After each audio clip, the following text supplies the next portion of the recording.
If you have a prey mentality in poker, then you will close the door permanently on finding bluffs like this. You will never access this spot and glean the fold equity available unless you can develop a predator mentality. Let's kick off this video with a very simple question. What is the primary difference between a prey animal and a predatory animal? Let's just consider the rabbit and then the wolf. Wolves probably eat rabbits, right? At some point, you would imagine. What's the rabbit's focus? The rabbit is highly focused on its own survival and not being killed at all times. It has this inner focus. Am I okay? Am I going to die? It's looking around, it's relying on its ability to escape. That's basically its whole MO. If you look at the wolf, it has much more of a outer focus. It's thinking, how do I get that rabbit and consume it so that I can prosper and do better?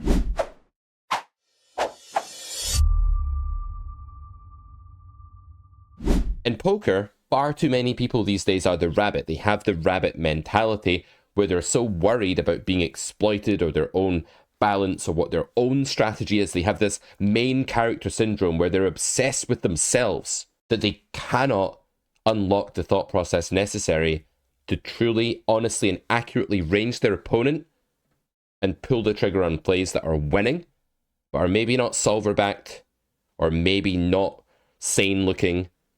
And maybe they're very exploitable if your opponent knew what you're doing, but they don't. And that's the whole premise. You want to be on the front foot. You need to be the predator. You need to win after rake. You need to pulverize your opponents. It is not going to cut it to sit there and just try to craft some kind of sensible strategy.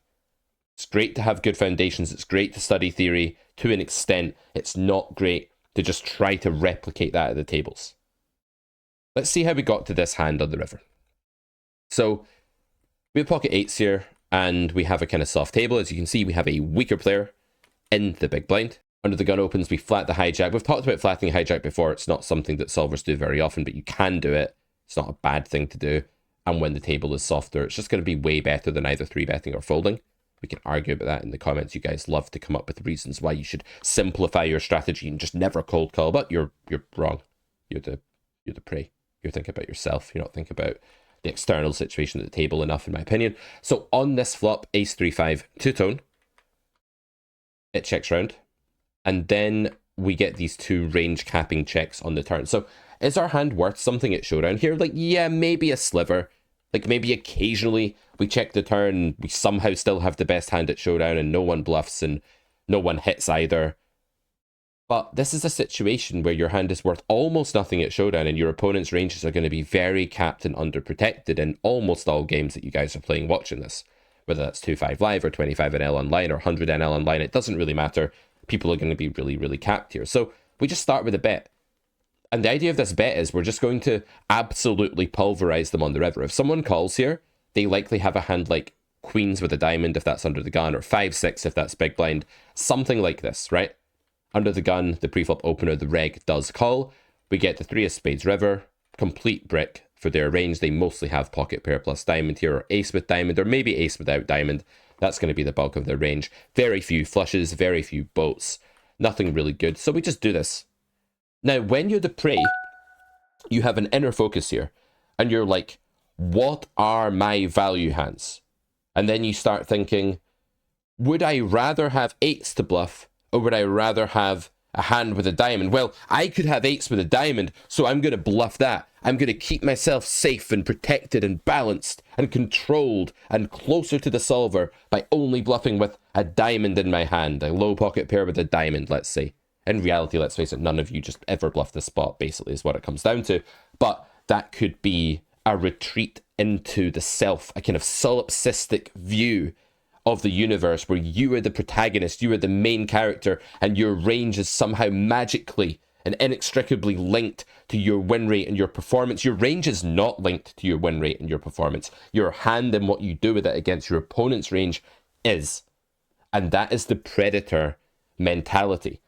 The predator mentality has nothing to do with balance. It has nothing to do with what you would rather have. I'm sick to death of people making content where they're like, I guess we'd rather have a club in our hand here. And it's like, maybe we should just engage with whether we think it's winning to bluff first of all. And if we think it's close, then yes, we can fall back on these kind of blocker-related factors. But why are we going straight to our own range construction? I'll tell you why. Because you're terrified, you're afraid, you are the prey. That's why you're doing that. Or you're against some very good player against whom you actually are the prey. But that's unlikely. That's very unlikely. We're better than most of our opponents, guys. If we're breaking even in a game, we're better than most of our opponents because we're paying a lot of rake, right? 7 BB per 100, 8 BB per 100 rake. We're better than them. We should be the ones preying upon them. So instead, the predator mentality is as follows. I'm risking 33 to win 18. That's a little bit less than 2x pot, so I need a little bit less than 66% fold equity for this to break even, assuming I would never win by checking, and checking is 0 EV, right? I think this gets through like 75-80% of the time. I really do. Honestly, just do. That's my interpretation of this spot. You see, I was right. Look how good I am, he folded. But no, I do think it's easily more than like the 63-64% that it needs to get through. And the predator mentality is simple. It's, I don't care what my range is. Because what you'll think my range is here is something really, really strong. Because I've just led the turn 3-way and then near 2x potted the river. Like, people don't bluff in this way. Villain is absolutely right to just fold ace queen here without really thinking about it. Diamond or no diamond. And that's how most regs are going to play this spot. The predator mentality is that I can make a plus EV or highest EV play by achieving something with my hand against your range.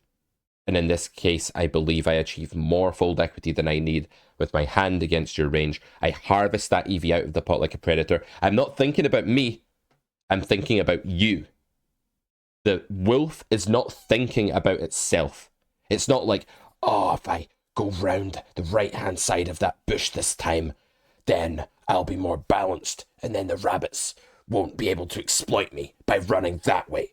Actually, I think I'd rather hunt that rabbit if I didn't have a bit of an itchy foot right now. Yes, I'll just hunt the times I don't have the itchy foot. No. No, the wolf's just like, oh, that rabbit's catchable. It's exploitable in this way. I'm going to get it. Bam. Eaten. Gone. Dead. Done. Dinner. Happy days. Happy wolf. Be the wolf. Don't be the rabbit. Be the predator. Don't be the prey. Let's celebrate this moment in Carrot Corner history. The 501st video. I actually had no idea it was the 500th video until someone said it was in the comments the other night. That was last video. So I'm going to give you a code to help you become the predator, and that code is predator, and it is going to get you 20% off either or both of our exploitative courses. In fact, let's make it apply to 3 different courses. Let's make it apply to Cash Injection, an exploitative course, Weapons of War, another exploitative course, and Grade E of the Carrot Poker School, another exploitative course. Use code PREDATOR for 20% off any of those or all 3 at carrotcorner.com. Top link in the description. Check out after the video. Let me show you 2 more hands now that are more mundane, less flamboyant, but common and very important to your win rate and your journey into becoming the predator. There's another thought process that I'm getting really sick of hearing all the time, and it is building around. I'm going to build around. When you build your own strategy and range, guess what? You're doing it again. You are doing it again. You're being the prey. In this situation, you will hear people, good poker players, say things like, well, how did we get here first? We 3-bet ace-jack in the big blind. Villain was a weaker player who called in the cutoff. The turn was the deuce of spades after we checked the flop and they checked back. And on the flop, you might hear people say, I'm building B33 with range. That's my simplified strategy. That's what I'm doing. That's what I'm crafting. That's the temple I'm constructing to the solver. That's the range grid I'm creating that no one can ever see and isn't even really a permanent concrete thing. But that's what I'm doing. And I say, okay, yeah, betting small is fine here. Checking is also fine here. I don't know what's better, right? Let's not spend too much time on that. But checking is clearly not a mistake. On the turn, people say, I'm building around Queen X plus. That's what I'm building. And it's like, it's okay to understand if you're going to play a one-sizing strategy, and that's really what you must do, then yes, you need to think about what that bet size will be and what value hands qualify for it, and then you do the same thing with your bluffs. But that is putting your own range, putting yourself before the external reality. That is actually being the rabbit. It's being the prey in my mind. You might do that if you're against a very good opponent, if you're against a wolf and you don't want to be hunted and eaten, but that's not the case, hopefully, the vast majority of the time, right? And so we switch into wolf mode. We say, what's the opponent's range and what are we going to do about that? How are we going to maximize our EV against that? And, well, our opponent has very few Queen X combos now that they check back flop, lots of underpair, some gut shots, a few flush draws, although I expect them to bet that a lot on flop, and we have the ace of diamonds. And that's pretty much their range, right? How do we maximize against that? We just bet something that they can call with they can call with an underpair, they can call with a worse jack, they can call with a gutter. That's all I'm doing. So we just bet half pot. Some people call this a custom sizing, as if like you need some kind of really special situation to use it. Like, this is just default, guys. Like, against some random recreational in the pool, this is just a default thing you do. But what's your range building around here, right? I don't care. Let's have ace jack. The hand is just worth half pot against this player, and I think it's the highest EV thing to do. I think it's better than checking, because I think a passive recreational is probably just going to check back a lot here and not apply much pressure. I think it's better than betting big, because I think I begin to go into the realms of polarization error if I go B75 or pot here. And I think it's better than betting small, because I just think I can get more value this way, and I just think people call once here with a lot of hands that I just guess there's a bit of inelasticity between half pot and third pot. So this is my sizing. I think it's the best thing to do. I don't care what my range is. I don't care what my strategy is. I'm not thinking about me. I'm thinking about them and maximizing EV. So we go for this. Villain calls. The river's a king. We check. They check back. They had jack 8.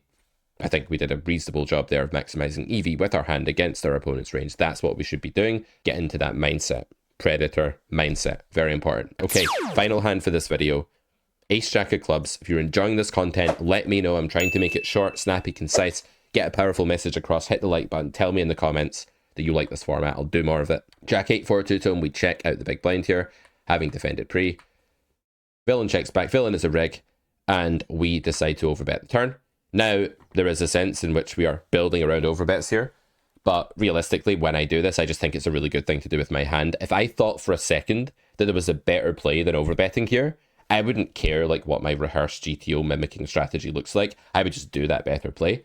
But here, I think this is the best play. Villain's going to be quite condensed. My read on pool here is they're not checking back enough top pair. They're building their checking range around mainly underpair, 8x, things like this, ace king high, ace queen high, you name it, that kind of thing. They've hit like ace 5 sometimes. I'm just picking a sizing that I think is good against a condensed range, and our hand is very high equity, and the board is kind of wetter and easy to call pair plus draw, like 7s on and stuff as well. So I think this is just a good sizing, hand against range. Remember, your hand, their range and strategy. That's what we're doing.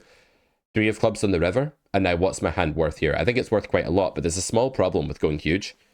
Now, in theory, I could say I'm building around like giant bets for value and bluffs, and I'm going to use overbet here mostly. And I think that makes a ton of sense because I've already polarized my range. I've already led with like King Jack plus. So from an organizational, my own inner world perspective, it makes tons of sense to play overbet or check here, and we can overbet this hand.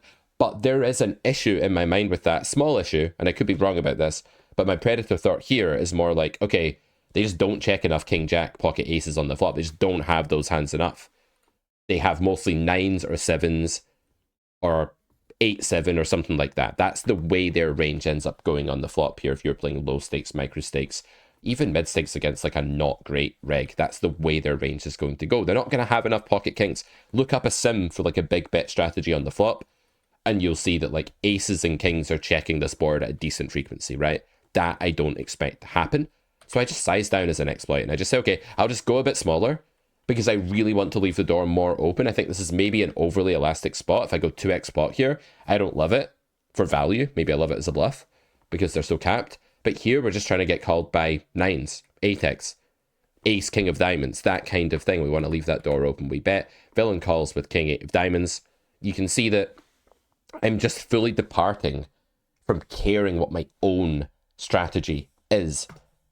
I'm done with building around. It's cool theoretical concept if you're trying to simplify a solver strategy. It's not how you should be thinking against your opponents. I'm done with obsessing about my own range.